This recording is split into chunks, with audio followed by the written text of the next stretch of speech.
이제 정리를 해보자면 네. 뭐 식성이나 생활 습관까지 부부가 아주 똑같아요. 똑같아요. 맞아, 쌍둥이처럼. 근데 차를 타고 가다가 과속 방지턱을 넘는 순간 그 아주 큰 충격은 아니었던 것 같아요. 약간의 충격으로 아내의 갈비뼈가 부러진 상황이거든요.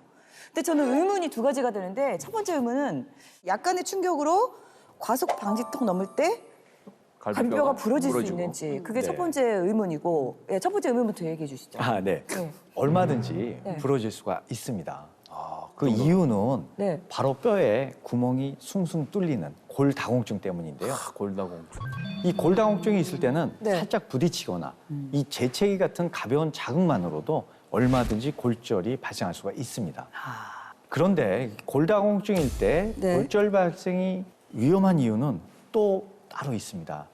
이해를 돕기 위해 간단한 시연을 보여드리겠습니다. 이 엿가락을 보면요. 네. 이 안이 꽉 차 있죠. 네. 이걸 정상적인 뼈라고 가정을 하고요. 네. 이 과자를 보면 이 안이 뻥 뚫혀 있습니다. 네. 그러네요. 이거를 골다공증 상태의 뼈라고 가정해 보겠습니다. 아, 속이 네. 비어 있는 뼈. 예. 자, 먼저 이 정상적인 뼈의 경우에 큰 충격을 받아서 부러지게 되면 네. 이렇게 뼈만 똑 부러지기 때문에 예. 치료가 생각보다 어렵지 않습니다. 이 붙을 때까지 이렇게 잘 고정해주면 뭐 크게 문제가 안 생기게 잘 회복됩니다. 네. 반면에 이 골다공증이 있는 뼈는 그냥 부러지는 게 아닙니다. 네. 자, 이렇게 오, 어우, 부러지네요. 산산조각이 나기 으스러지네요. 때문에 치료가 으스러지네요. 쉽지 않습니다. 저 어떻게 붙여? 아니 포즈를 맞추는 것도 아니고 저걸 네. 어떻게 일일이 다 맞춰요? 아니 와. 저 정도로 부스러진다고요?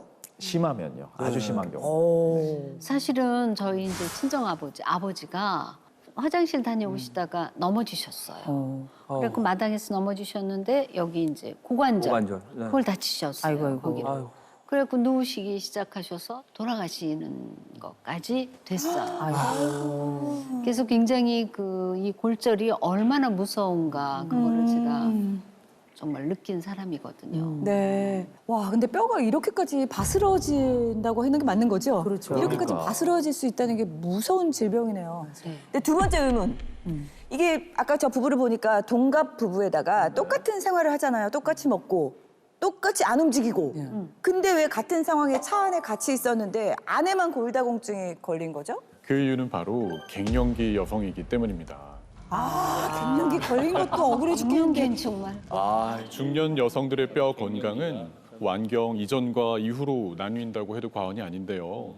골밀도는 완경이 시작된 50대 이후로 급감하게 됩니다.